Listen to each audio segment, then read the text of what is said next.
And there is a protective netting. 0-1, look out, he might have done it! Towards left field, Kyle Vinci! Look out, Princeton football practice! 2-run home run, way over the scoreboard. But after this big 3-1 pitch. 3-1, this one is roped towards left center. Will it get down? No, it will not. What a catch, Devin Hack. Very hot hitter for this Butler team. Now an 8-game hitting streak. Runner goes here on the first pitch. Throw down to second is in time. And a moderate hitter's count at 2-1. Here is the pitch. Fastball hit the other way towards left field. It's a fair ball down towards the corner, and that will score Scott Jones to tie this game. Rounding third, heading for home is Colin Hall. The relay throw to the plate is not in time, and all the way up to third is Garrett Gray. 0-2 pitch. Called strike three. Fastball on the outside corner for Nick Piero. So here's Kyle Vinci, league leader in home runs. He might have another one. This one headed back towards the track, and this one will leave Clark Field. Count 0-2 on House. Already has struck out once, and he strikes out a second time. Beautiful slider from South Orange, New Jersey. On a perfect Friday night, we welcome you to coverage of Big East Conference baseball. As this evening, it's the Seton Hall Pirates taking on the Butler Bulldogs in the first of 3 games here this weekend, and we have got just a perfect day for some baseball. Hi, everyone, and welcome inside the broadcast booth alongside Chris Markowitz. I'm Drew Casey, and Chris, we've got a couple of teams here in early Big East play. Keyword early, but these teams are trending in different directions. Yeah. Butler has lost 9 straight games if you include non-conference matchups as well. Meanwhile, on the other side, for Seton Hall, the Pirates have been playing very well as of late. They've won 7 of their last 10. Halfway through here at Clark Field, Princeton has the 4-2 lead in this non-conference action. The Princeton Tigers checking in with a mark of 10-13 overall, playing some of their best baseball as of late. 7-3 in the last 10. As we take a look at the Ivy League standings, it's crowded at the top. Lots of teams at 4-2, including these Tigers. Tigers, though, started 4-0, and a little bit of a disappointing, tough taste in the mouth after losing a doubleheader to Harvard. A pair of 3-run losses as we start this bottom of the 5th. With Brendan Cumming, 3-4-5 for the Tigers. Scott Bradley and company, the wind played a role, and they played it a little bit better. They could be 5-1 or even 6-0 in Ivy League play at this point. And we saw Columbia, one of those 5 teams at 4-2, tied atop the standings. How about their game yesterday? They were down 12-0 to UConn in the second. This one hit on the ground towards third, picked up there and across the diamond, and Brandon Cumming retired by the throw of Alex Clyde. Down 12-0 in the second. Up 15-14 in the fourth. Ended up knocking off a top 20 UConn team 19-14. That game take like 7 hours? Game took about 3.5, not as bad. Wow. Yeah, 3:28. That's very efficient for 33 quick runs. after the first 4. Wow, that's what you get in midweek baseball sometimes.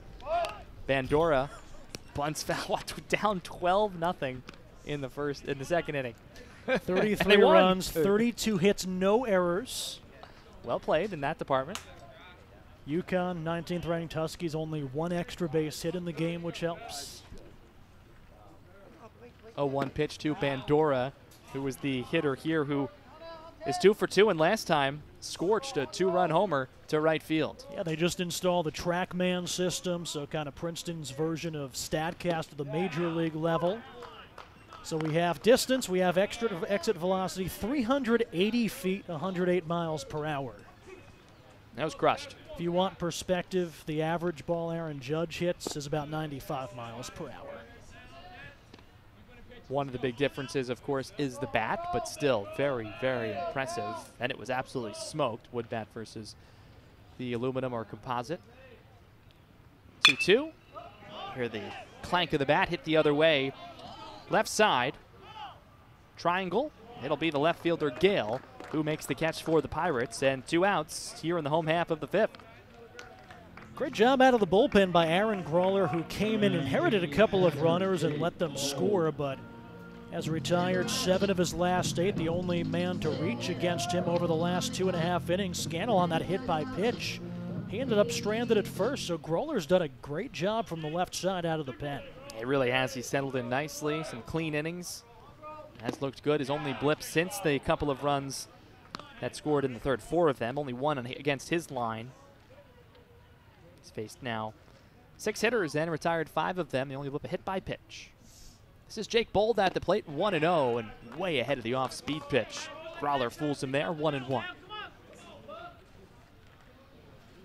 Jake Bold, a freshman who's seen a lot of action, splitting time behind home plate with Carlos Abello, the junior, the senior. Hit sharply towards second. That will get through for a base hit into right field. So Bold with 2 solid singles off of Growler. He's 2 for 3. Number 23, first baseman, Kyle Vinci. Off the end of the bat, through the right side, hit number 6 for the Tigers, 2 of them by their freshman catcher. Princeton's gotten their money's worth when they've put it in play. It has been hit hard to get it towards the outfield or to reach base in some way. So here's Kyle Vinci, league leader in home runs. He might have another one. This one headed back towards the track, and this one will leave Clark Field. Kyle Vinci stays on track to set the Ivy League single-season home run record. He gets one closer with his league-leading 11th home run. It's a 2-run shot and a 6-2 Tigers lead here in the 5th. This is game 22 for Kyle Vinci and the Princeton Tigers. Vinci, that's his 11th home run. Nobody has done that for Princeton since 2003.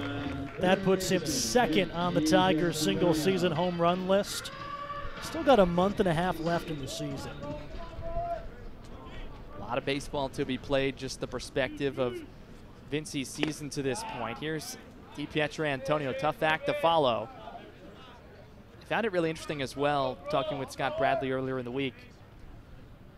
In batting practice with Kyle Vinci, is this one hit in towards center field, and Devin Hack back towards the track. He will make the catch. More on that story coming up a little bit later. Kyle Vinci, the story in the bottom half of the 5th inning.